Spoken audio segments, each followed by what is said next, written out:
My name is Jason Grillo with Air Miners. It's wonderful to see so many people interested in what is going on at the National Institutes of Standards and Technology in the United States.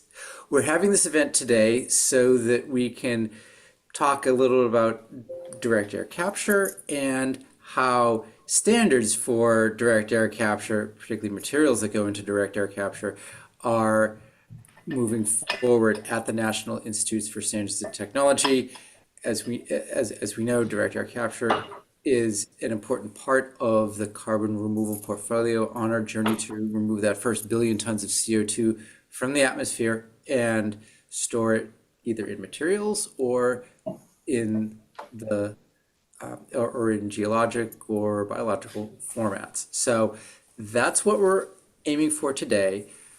We have Elisabeth Mansfield from National Institutes of Standards and Technology, who's going to be giving a short presentation. We don't normally do presentations in Air Miners, understand, but our program today is going to have a short presentation by Elisabeth, and then I'll insert some questions that I have for her, and then we can open the field to you all so that we can hear from you about what you'd like to learn from Elisabeth at NIST, and go from there, given your needs as the important members of the direct air capture community. So with that in mind, we are recording this. It is going to go on our YouTube channel afterwards. So if you have to duck out or if you want to send this to someone later, then we'll have that resource available going forward.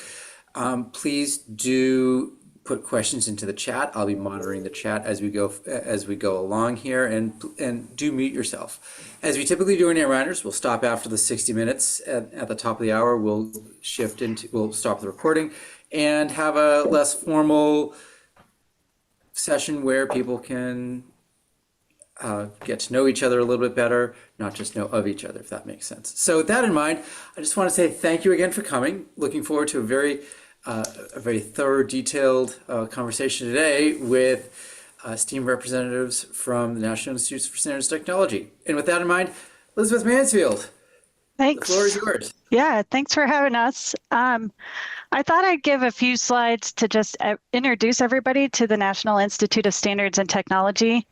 A lot of times when we talk to people, we realize they don't really know much about us and what we do and how we fit into the grand scheme of things. So just try and get this into slide mode. Does that look good on your end? All good. I can see Awesome. it perfectly. So I'm also joined today by our program coordinator, Pam Chu, who's also on the call. And so we'll talk about what we're doing in DAC benchmark materials. So just to give you some context about where NIST stands in the grand scheme of things, we are part of the Department of Commerce within the U.S. Our role within the Department of Commerce is to develop standards to support international trade and commerce.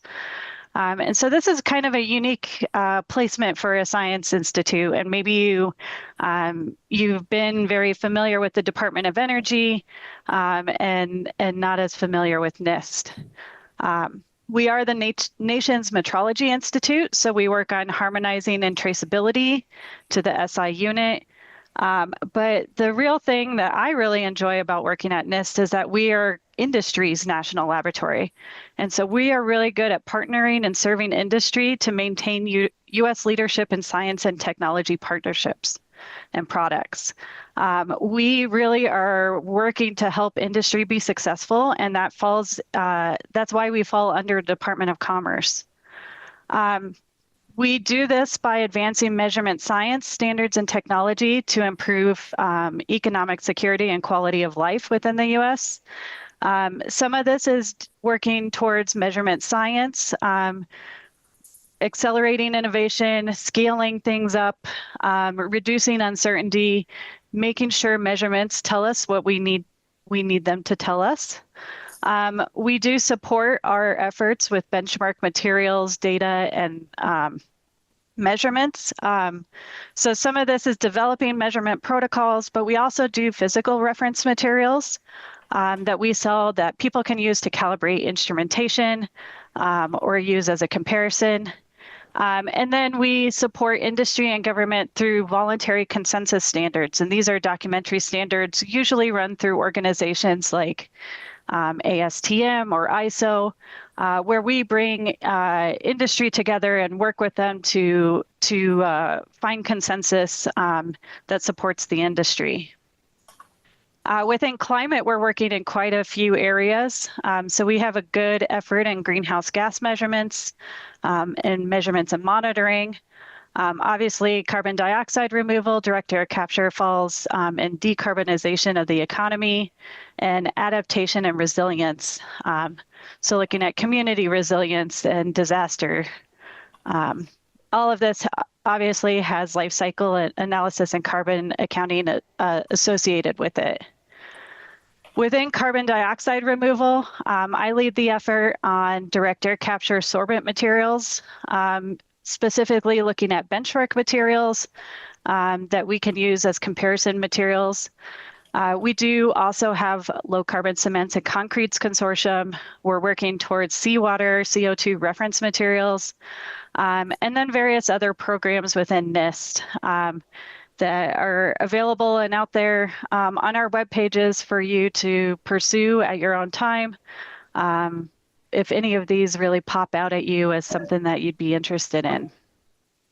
Specifically in DAC, we're looking at developing a series of benchmark materials as research grade test materials. I show a very old picture of reference materials. We've been in this business a long time. And what we do is try and develop materials that support the industry. And with DAC being such a dynamic industry, we are looking to capture the state of the art at this point and provide something that people can use for interlaboratory studies to validate measurement techniques, something that they can use to cross-compare their new materials against something that's really well known, develop new measurement tools for supporting the industry. And so in this process, we're looking at getting industry feedback on measurements and prioritizing materials. We coordinate with DOE on this. And we're really looking at large-scale manufacturers to make our materials. We're not in the business of making these materials, but we are interested in working with manufacturers to do that. So, and I do mention DOE. So I know one of the questions that you may be having is like, how do we work with DOE? And we are very tied to the NETL, the National Energy Technology Laboratory, in DOE as partners. We have a memorandum of understanding between our organizations, and we're working on developing the measurement science and the technology, while DOE is really focusing through their DAC center on scaling up and doing testing in that way. But there's a lot of cross communication between our organizations, and we work together pretty nicely, just trying to help support the industry. So that's all the slides. I know we don't like slides, so. We like slides in that they're very instructive for to understand from a ground level, you know, for a brand new field, for a brand new program, so that we can level set and have that understanding going forward. A couple questions I have. Sure. Oh, Pam, sorry, did you want to say something or? Nope, go ahead. Oh, okay, great. So one note for you all first. Elisabeth did mention that there is interest in what kind of materials and sorbents are out there. In our post-event survey today, there will be, yes, we'll ask a couple questions about how much you about the event, how we can improve, but also there'll be a list of questions about specifically for NIST, for your background, what kinds of measurements you're using, and how you and that type of technical question that we'll be passing along to National Institutes of Standards and Technology as part of our event today. So yeah, question: will you be able to share the slides?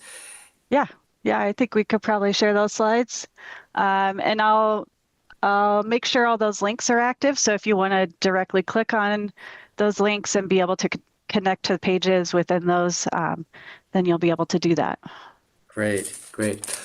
One other thing that I had question I had watching this presentation is if we have a good number of DAC startups in the audience today, just looking around and seeing who we have here. The question I have is, if you're a DAC startup, how can you engage? How can they engage with National Institutes of Standards and Technology? What are the avenues through which they could engage with you? They should engage with you. What's the benefit to a startup that has scant time and financial resources? Yeah, I'd say at this point, especially in DAC, we're really looking for industry feedback on how we can support, especially startups. I mean, there's a lot of startups out there. We are not in the business of large scale. That is more in the area of DOE, but especially as you're starting up, you're thinking about your material science. That's really where we come in. And so people can email me directly and start a conversation about maybe some measurement challenges they're having, or if there was a big community problem that we needed to, pull a bunch of people together. That's something that we're really great at, is convening groups of people and trying to move the needle through difficult problems. And so I know with DAC being so new, there's not these big communities. So sometimes it's just individual level engagement at this point, and trying to build that community. Got it. Thank you. Thank you. Yeah. Liquid sorbent, solid sorbent. Do you have any preference for the type of sorbents you're working with, or? We are working with solids. Okay. So we've been, for our benchmark materials, I've showed, kind of a selection of the materials that are out there. We're really focusing right now on the solid sorbents, and trying to evaluate just a selection of them. So one thing that's a challenge when building a benchmark material program, especially in something so dynamic, is that we know companies are putting a huge amount of effort and time and money into developing their best sorbent. And so we're trying to balance needing to have something out there so people can calibrate instrumentation so that they have comparisons to go to, but not compromising the technology of the people that are doing all of this work. And so we know reverse engineering is a concern. We know that there's a lot of time and effort in companies, and so we're trying to balance that with our benchmark effort. So I don't know if that answers your question. Yeah, it does. It does. Yeah. I mean, so what are the? I mean, got some really interesting questions coming up in the chat. Yeah. We'll get to in a Yeah. second. But what are the biggest challenges facing NIST right now? Finding materials that don't compromise intellectual property. We're looking at companies that are not, I guess, something beyond the lab scale, in that they're not making grams of material.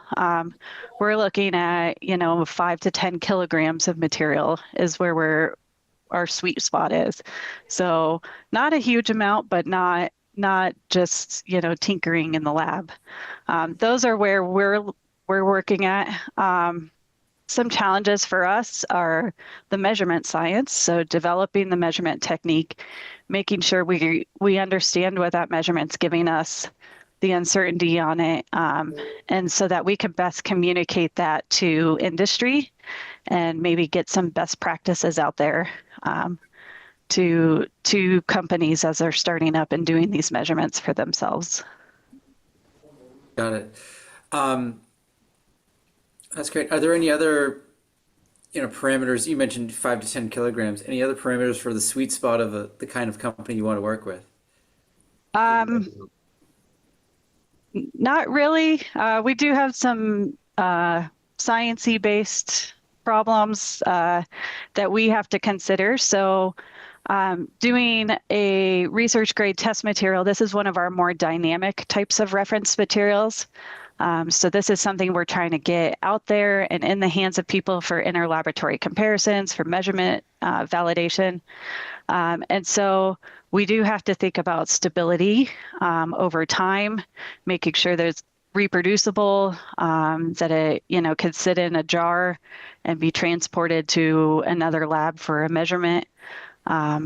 So there's a lot of weird sciencey things that we have to consider, but those all come in the development of the measurements and the benchmark material process.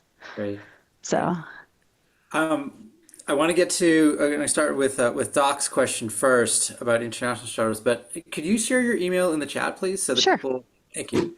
That'd be great. Yeah.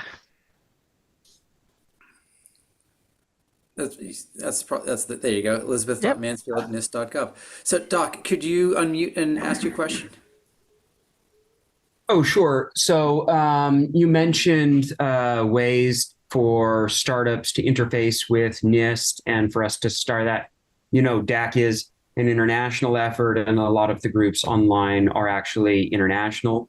Like our group, we happen to be U.S. citizens, but we're also a Canadian company. So how do we? And I know that the groups on the call run the gamut. So if you could just talk about how that would work. Yeah, I guess metrology institutes in general exist everywhere. Canada has a really strong metrology program. So ideally, a lot of these benchmark materials become, and measurement methods and all of this become international. We're working right now within the U.S. just because it's new, as effort that's starting. We're developing our measurement methods, but as things grow, we fully anticipate working with other international organizations and metrology institutes, specifically documentary standards. That's a great way to make sure that everybody has a say on the international scale. But at this time, it's kind of, I guess, it's everybody trying to find the best way forward. And I think that international relations are a good part of that early on, making sure that everybody is, has a voice. And so as far as our material, we're in the process of measuring our first benchmark material. That is a US-based material, but that's not to say that that's the only materials that could be, looked at for benchmarking. We recognize there's quite a few great materials out there, and it's not just US-based. So. And if I can continue on, the company may be international, but that doesn't mean we don't or won't have U.S. projects. Yeah, of course. So do we wait until that U.S. project is material to start interfacing with you, or do we? I'm happy to chat with anybody about materials that they're developing, measurement challenges. I think. With this being such a dynamic field, it really helps to have the most information early on. We figure out at NIST what our role is, and then we work with international organizations in the future to make sure that everybody's getting the information they need, things are progressing. But yeah, I'm always happy to chat with people about measurement needs, materials, anything. So. I don't love being up at 4 a.m. if some of you are. Thank you for joining. But we have people from all Yeah. people from all over the world here today. Yeah. And also, just looking through here, people from all sorts of different time zones. So really Thank appreciate you. if you're up at a single digit hour of the morning, wherever you might be. Great. So Elias had a question about standards for DAC. Could you mind unmuting and asking? Yeah, that's exactly what I was wondering. If there are any standards that are currently published by NIST for DAC applications. I don't think there are any current standards out there in. Can you clarify whether you're talking about documentary standards or measurement standards, just out of curiosity? Yeah, I'm sorry, measurement standards. Like reference materials or actual. So standards can mean a lot of different things. Anything. It could be referenced, or it could be new to the world kind of material. I don't. Okay, go ahead, Elizabeth. I was going to say, I don't think there's anything specifically aimed at DAC. We have developed measurement protocols and published those. And I think Jason shared one in the announcement. Yes. That recently came out. This was a breakthrough measurement and had the scientific literature attached to that announcement. I don't think that we have good measurement methods, but I don't think anything's really been developed for DAC specifically as a standard. Do you agree, Pam? Yeah, there's a lot of work in progress. Yeah. Yeah. Okay, that's great. Thank you. And I just shared the link to that announcement from NIST from April in the chat about new testing systems for carbon capture. Thank you. Yeah, and I will say anything that we publish is also available on our web pages. So if we publish a paper, you can usually find it on our web pages for free. So if you're a small company, you don't have journal access, it'll always be available. Great. Thank you very much. Thank you. So next is Adam Ward. Hey there, can you hear me? Yes, perfectly. Yeah, hi, I'm Adam. I'm a carbon removal scientist at Isometric. I was just wondering if I could ask, I think it's maybe a bit of an adjacent question to what you were talking about with the benchmark materials. So kind of in addition to that, I was wondering if NIST is doing or kind of considering doing any work on supporting the DAC industry and achieving accurate measurements on high concentration CO2 product streams. So things like CO2 concentration measurements, flow rates of supercritical high concentration CO2 streams that are needed as part of achieving monitoring, reporting, and verification activities of direct air capture projects. Pam? So I can field that one. Yeah. So thanks a lot. We're very aware of Isometric's work and all the need for developing more measurement capabilities, measurement science capabilities and standards to underpin the MRV systems for these larger efforts. So, we would appreciate your sending us information about what you envision or what's needed to support this. We do have an effort that is starting to look at the higher concentration CO2 issue, but that's there's a lot more to do. But having information from the community of what you guys see is needed is very, very helpful for us. That's great. Okay, I guess I'll be in touch. Great. Yeah. And I can put my email in the chat as well. Great. Thank you so much. Okay. Yeah, as part of commerce, we really love the feedback. So the more the merrier. It really helps us help you, I guess. Awesome. Thank you. We also have, so as part of commerce, the more the merrier, even from people from other departments of the government, including Mr. Grant Faber. Grant, you see that you had a question in the chat. If you could unmute and ask, that'd be great. Oh, sure. Hey, everyone. Yeah, this is Grant Faber from DOE. I just had a question about different form factors. If you are looking at anything like that, like if you're testing mainly powders or if you're also looking at like a pelletized system, or maybe incorporating those powders onto a monolith system, and if that's kind of part of the testing. And then I was also going to ask if the focus is primarily on amine sorbents, on customary supports, or if you're also looking at things like oxides or alkali carbonates or metal organic frameworks or anything like that as well. Thank you. Yeah, I guess for our measurement techniques, our ideal sorbent is a 300 to 400 micron particle. So that's really where we're focusing right now, just because that's where our instrumentation is optimized for. We recognize that that's not what the final product will look like, but that's where we're working. As far as the benchmark materials we're considering, as long as we can do the measurement, that we have consistency, reproducibility, we're looking at anything that's out there. We are obviously wanting something that performs, so does its job.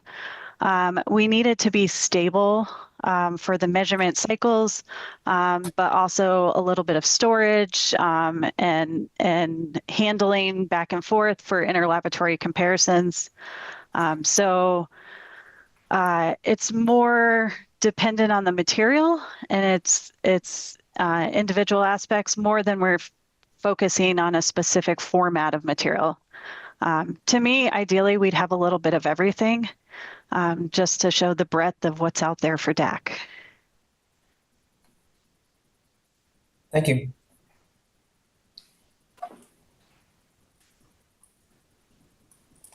Okay, great. Thanks, Grant. Questions from others? Doc has a question about, can we talk about MRV and how NIST plays a role in establishing MRV standards? Pam. Sure. Well, we know that there's a huge need for underpinning MRV and standards to help with that. But, I will have to say that it's pretty early on for NIST in this area. So we're still really trying to get some clarity here and priorities. So stay tuned. If you have some priorities, we'd love to hear about them. You can send us emails. So that will help us a lot in our planning process. Okay, great. Ibrahim, if you can, could you unmute and ask?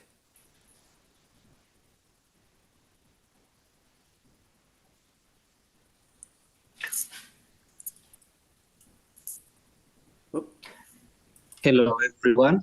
Hello. My name is Ibrahim from Kenya. So my question is, how do you quantify the extracted or the adsorbed CO2, and how do you handle the presence of impurities in the extracted stream of CO2, maybe in terms of moisture content in it? Because I have read that moisture in CO2 stream might be a main problem when it comes to maybe handling of the CO2 stream, when maybe you are trying to turn it back into the earth or into the earth crust, maybe for storage or permanent storage purposes. Thank you. Yeah, so for the benchmark materials, we're prioritizing, I guess, two measurements that are really relevant to your question. One is our breakthrough measurement, which is what Jason had shared. That one, the paper that was published gives details on the instrumentation now, but we are looking at adapting that instrument and making a second generation that will allow us to adjust humidity and moisture content. A lot of the materials that we look at have associated moisture, and it is difficult. That is one of our major scientific challenges, is addressing how to deal with moisture in that way. We also look at adsorption isotherms, and I can see if I can find a reference for that and maybe include that in in the slides or maybe a web page real quick. And so those are our two measurements that maybe address looking at quantification and moisture in materials. We do other material measurements on these benchmark materials like thermal gravimetric analysis to look at how much water is there and try and quantitate it. But definitely performance and the impact of performance with moisture is something that changes over time. And location. So that's something we're looking at a little bit, and it'll be a problem, I think, for the lifetime of DAC, to be honest. So. Thanks. Yeah. Thanks. So just a reminder, please keep the questions should be pertaining to NIST and standards for direct air capture. One of which is actually, well, going a little far afield, but certainly something that came up in the slides. Hab, could you ask a question about bicarbonate capture and carbon dioxide in seawater?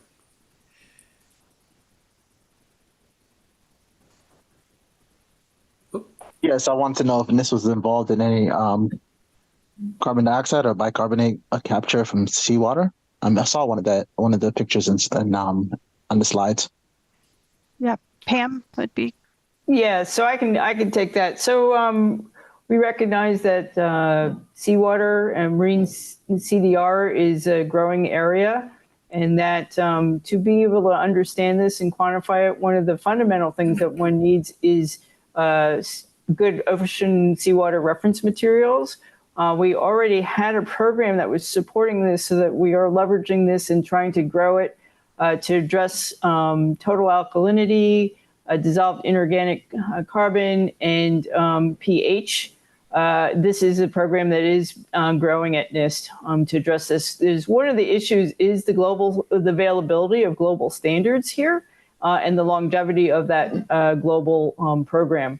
It's been currently run out of one institute right now, and we see that there's a growing need here.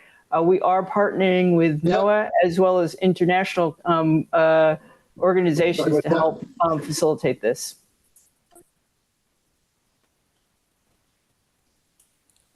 Excellent, excellent. Thank you.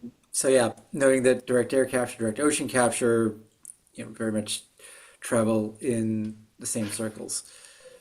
So. And I included a link to one of our web pages on absorption measurements within NIST for reference. Oh, that's to great. So that addresses Michael Chi's question. Do you do desorption? Yeah. Do you do desorption measurements? So I suppose the answer is yes. Yeah. Could you maybe elaborate on that? How about that? Describe what your desorption measurement capabilities are. Yeah, I guess, Pam, maybe you have more experience with the... Well, I think we're looking at both aspects, adsorption and desorption, because we do recognize that the kinetics of these materials, the adsorption and desorption processes are really important for ultimately finding the best material. But this is a work in progress, and we don't have anything specific at the moment here.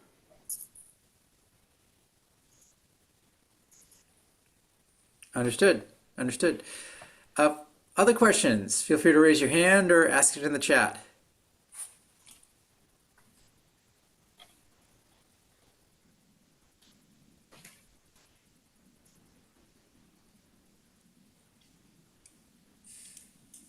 So again, looks like the best way for our audience to engage with you in the future is going to be just to email you, Elisabeth, out of the... Yeah. Emailing me or me and Pam. What we're doing really at this point is doing a lot of information gathering, trying to make sure that we're helping everybody as much as we can. We won't be able to address every single measurement need that comes across our door for each individual.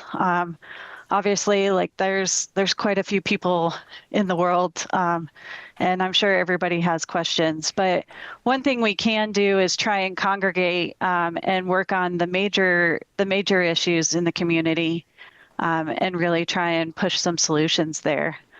And I think, as the benchmark materials come out, one way that we would love to see you guys get involved is through interlaboratory studies, where we have people doing measurements on our materials, giving us feedback on those materials, making sure that we have consistency, not just within our own laboratories, but that we have a community of people getting the same results on the same materials. So we would love people to participate in that. If you're interested, definitely email me. Great. And just for one more, could you put your email in the chat just so Sure. that people have it? This might be a little bit more for Pam, but any other initiatives on the horizon, maybe in the long term, that you can comment on, in the where NIST might be going, say, in the next 6 to 12 months or beyond? Well, we're hoping to be able to launch something relatively soon, so I would say stay tuned. We're still working a lot on our internal processes to get these through, so it's a process. Great, and you've been very liberal with the ways that that people can help NIST and ways NIST can help others. So yeah, so one thing that I wanted to bring up again, one of the big things that we do work on is I think there have been a number of questions in this chat about MRV and supporting MRV, and so one of the big things that we do that Elisabeth mentioned is convening groups. So much like we have done with the cement and concrete, we have a consortium to bring all together all the different stakeholders and work through the standard development organizations, SDOs, such as ASTM and things like that, to formalize these standards. And this is one way we work with the documentary standards, and through that lens, oftentimes we understand better what the measurement needs are, both kind of near-term and long-term measurement needs, which helps NIST frame their work and prioritize work going forward.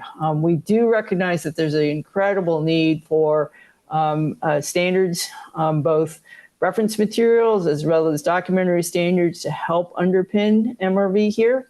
And CDR, as has been brought up here in the discussion, is a huge space, not just with direct air capture, but all the other different forms of CDR. And it's important for us to have all those forms of CDR in place because it's such a big need.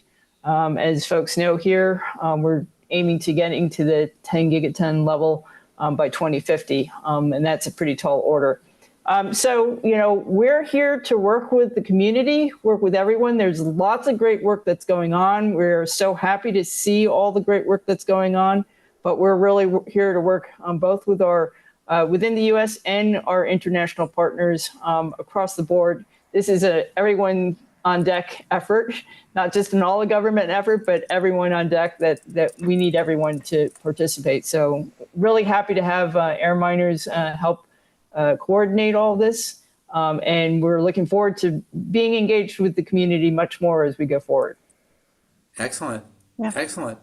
So to that end, I'm sharing a link here to our survey for the event. Again, a couple questions about how we can improve the event from an air miner standpoint, but a few questions in there about your materials that you're working with, your background, how NIST can help you, how you can help NIST. That would be the nature of the post-event survey. Also, you get this in an email shortly after we close today. So there's that. If anyone, any last chance for any other comments or questions, since we are rapidly drawing to the close here. I'm going to stop the recording shortly, and we can go into just a more informal chat if people want to stick around. But what other questions do people have before we have a formal break? Anything and everything. I would say, I guess if you're a new company and you're not familiar with some of the standards organizations like ISO or ASTM, you may do a little bit of investigation on this, especially as this field really grows, because this is an opportunity for your company to have a voice in what kind of standards are presented and developed. And each company has a voice in this. Each country has a voice in the International Standards Organization. And so it is really a chance for you to get out there, to say what you want to say, to make sure that you're included in the discussion. And so I would say if that's not something you're familiar with and you're fairly new to this, a little bit of investigation could help you make sure that you're represented. Okay, great. So again, just to be clear, even if you're not in the United States, even if you have not had a relationship with NIST, Elisabeth and Pam and the team would love to hear from you. Awesome. Awesome. All right, folks. Well, thank you so much. We're closing a little bit earlier today, but that's that's okay. That just means we'll have more time to just hang out afterwards. So with that in mind, I just want to say thanks once again. And once again, feel free to answer some of the questions in the post-event survey. I'm going to be hanging around here for a little bit afterwards. So feel free to stick around and chat. Otherwise, we will look forward to seeing you at our next Air Reminders event next month. So thanks, everyone. Thank you. Have a great day.